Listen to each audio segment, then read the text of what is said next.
हमारे कांग्रेस पार्टी की जान, हमारा कार्यकर्ता जो दिन रात सर्दी गर्मी बरसात कांग्रेस पार्टी की लड़ाई लड़ता है, ऐसा हमारा सभी कार्यकर्तागण, उपस्थित सभी सम्मानित पत्रकार बंधु, आज सर्वप्रथम मैं स्वागत करता हूं हमारे प्रदेश अध्यक्ष आदरणीय डोटासरा जी का कि आज वो महाराजा भर्तृहरि की इस धरती पर हमारे बीच में इस जनसंवाद कार्यक्रम के अंदर पधारे। मैं आप सबको कहना चाहूंगा, आदरणीय भंवर साहब और सम्मानित मंच और सम्मानित कार्यकर्तागण, कि पिछले 1.5 महीने से मुझे अध्यक्ष जी के साथ बहुत समय बिताने का मौका मिला और हम लोग हर लोकसभा क्षेत्र के अंदर जा रहे हैं, हर प्रदेश की व्यक्ति की आवाज को उठा रहे हैं और जिस प्रकार से डोटासरा जी ने विधानसभा के अंदर भी विधानसभा के बाहर भी बीजेपी के नेताओं की जो पोल खोली है ना, कोई खोल नहीं सकता। एक एक चीज इन्होंने खोल के दिखा दी और उन्होंने भी कोई कमी नहीं छोड़ी। ईडी इनके यहां पे भेज दी। चलते चुनाव के अंदर कि इनकी इमेज खराब हो, प्रदेश के अंदर इमेज खराब हो, लेकिन सांच को कोई आंच नहीं है। वो ईडी भी खाली हाथ लौट गए, उनको भी कुछ नहीं मिला। जो पेपर लीक का इतना बड़ा मुद्दा बीजेपी बनाती थी, राजस्थान सरकार ने कानून बनाया कि पेपर लीक करने वालों को आजीवन कारावास देंगे, 10 लाख से 10 करोड़ तक की पेनल्टी लगाएंगे और सरकारी कर्मचारी है तो उसको सेवा से बर्खास्त करेंगे। और भारत सरकार ने अभी कानून बनाया है, 1 लाख से 10 लाख की पेनल्टी है और 1 साल से 10 साल की सजा है। ये अंतर है। आज यूपी में पेपर लीक हो रहा है, कोई बात कर रहा है? इनको ऐसे लगता है जैसे सांप सूंघ गया हो, आप बात ही नहीं करते। चुनाव के अंदर तो बहुत बड़ी बड़ी बातें करते थे।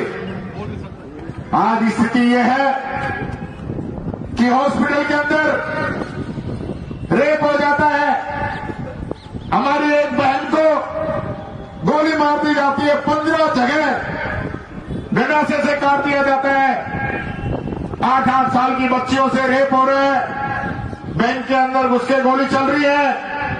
ये हालत प्रदेश के अंदर है और नेता बोल नहीं रहे।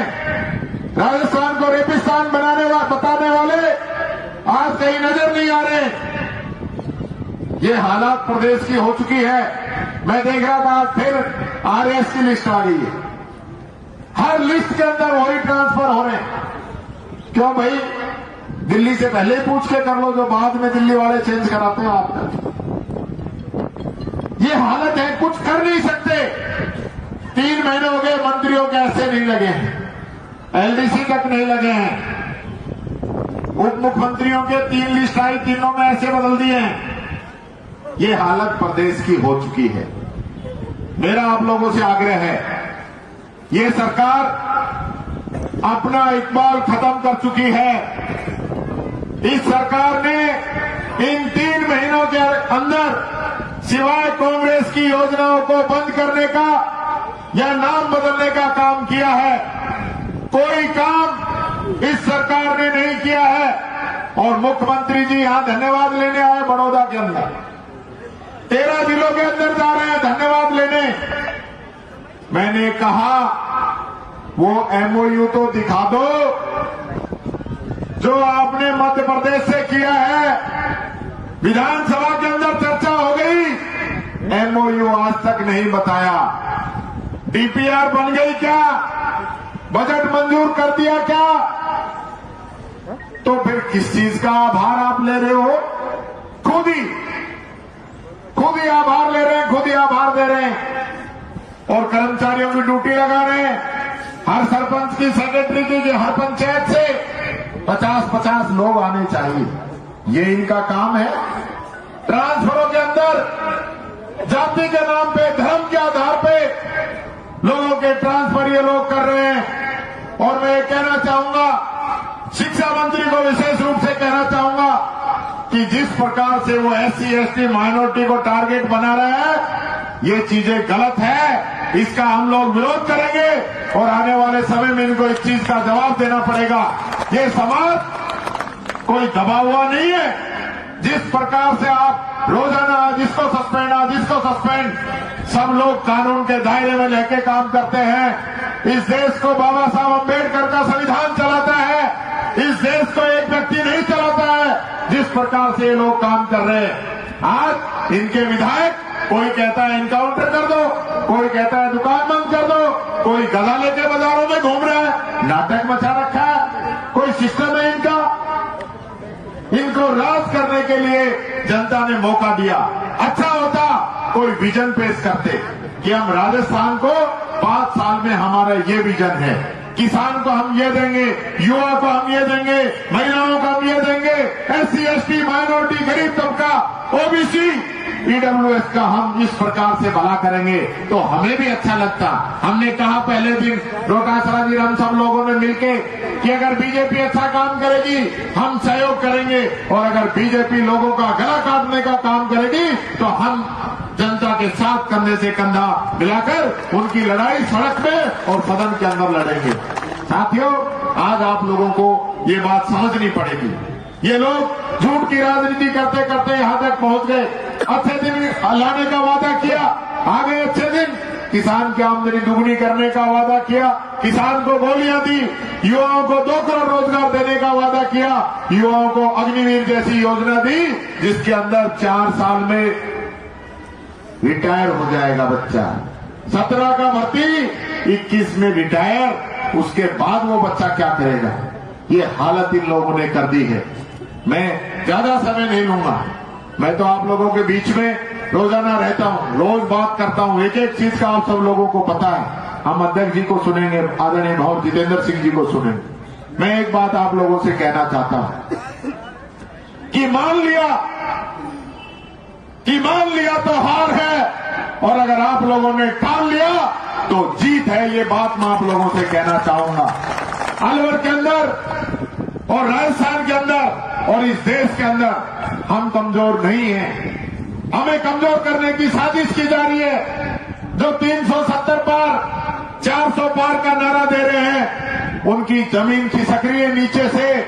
रोजाना इस प्रकार की कोशिश करते हैं कि कांग्रेस को कमजोर करो ताकि इसका कार्यकर्ता कमजोर हो, कार्यकर्ता का मोरल डाउन हो।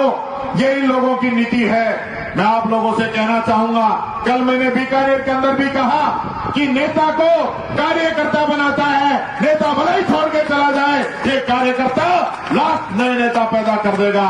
इन नेताओं का जो डर की वजह से, जो लोग लालच की वजह से जा रहे हैं, ऐसे लोगों का कांग्रेस में भी कोई स्थान नहीं है। ये कांग्रेस का कार्यकर्ता आज भी हर ढाणी के अंदर, हर गांव के अंदर, हर वार्ड के अंदर, हर घर के अंदर हमारा कांग्रेस का कार्यकर्ता मजबूत है। उसको अपनी ताकत को पहचानना है, इस लड़ाई को लड़ना है। हम कहीं कमजोर नहीं है। अगर हम कमजोर होते तो ये लोग कांग्रेस को तोड़ने का काम नहीं करते। ये लोग घर घर जाने की बात नहीं करते। और देखिए लोकतंत्र का मजाक, बीकानेर के अंदर तो 3 मंत्रियों को 40 मिनट तक अमित शाह खड़ा करता है। वो राजस्थान की धरती, जो वीर भूमि, जिसका व्यक्ति कभी झुका नहीं, सर भले उसने कटवा दिया हो, उस जमीन के हमारे नेताओं को झुकना पड़ रहा है। 40 मिनट तक सर नीचा करके खड़ा होना पड़ रहा है एक गुजराती के आगे। मैं आप लोगों से कहना चाहूंगा, इस देश के अंदर जिस प्रकार से गुजरात मॉडल काम कर रहा है, हम सब लोगों को ये लोग गुलाम बनाने का काम कर रहे हैं। आज सारे हाईवे, सारे एयरपोर्ट, पोर्ट सब अडानी के पास चले गए। सारे मीडिया हाउस सारे अडानी के पास चले गए। देश के पास क्या है? ये तो किसान की ताकत थी, नहीं आपकी पूरी उपज ये अडानी ले लेता। अगर तीनों काले कानून पास हो जाते तो किसानों के कुछ नहीं छोड़ते आप लोगों को। ये सबसे पहले भूमि अधिग्रहण बिल लेके आए, आपकी जमीन ये छीन लेते भलाओ राहुल गांधी का, जो सबसे पहले भूमि अधिग्रहण बिल को उन्होंने रोका, फिर कृषि कानून को रोका, और मजदूरों के लिए भी नए कानून बने हुए हैं। कृषि कानून वापस करने की वजह से वो कानून भी इन्होंने वापस लेने पड़े थे। मैं ज्यादा समय नहीं लेता हुआ यही कहना चाहूंगा, आने वाले समय में ये 2 महीने आप की जान लगा दो, ये पूरा मंच आप लोगों के साथ है, आपके कंधे से कंधा लगाकर हम ये अलवर की लड़ाई लड़ेंगे, राजस्थान की लड़ाई लड़ेंगे, देश के अंदर लड़ाई लड़ेंगे। ये लोग आज जितनी सीटें आए इनकी है, लाकर दिखा दे। राजस्थान के अंदर इनका हम बताएंगे, हरियाणा के अंदर ये सांप है, दिल्ली के अंदर सांप है, हिमाचल के अंदर सांप है। ये कितना भी प्रयास कर लें, कांग्रेस के आगे इनको झुकना पड़ेगा और कांग्रेस को वापस इस देश की आवाज बनना पड़ेगा। यही बात कहता हुआ आप सबको बहुत बहुत धन्यवाद। और मैं सीधा आग्रह करूं हमारे सम्मानित प्रदेश अध्यक्ष आदरणीय गोविंद सिंह जी डोटासरा साहब को कि वो आए और अपनी बात रखे।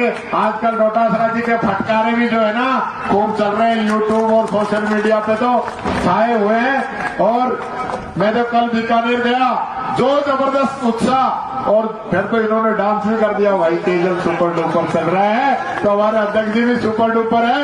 जोरदार ताली बजाकर आप माननीय अध्यक्ष जी का स्वागत करें। आदरणीय डोटासरा साहब। सबसे